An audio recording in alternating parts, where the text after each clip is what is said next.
You want to start using the ReelShort streaming app, and you know how.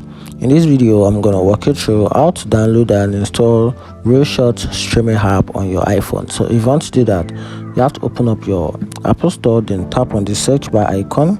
Then from there, use the search bar at the top, then search in ReelShort, and here is it up here, ReelShort. Tap on it, and then tap on the name icon, then tap on get. Then from here, you can use your Face ID if your phone required or request for your Face ID, your touch, or your touch ID, or your password. Just input the any one of the three options.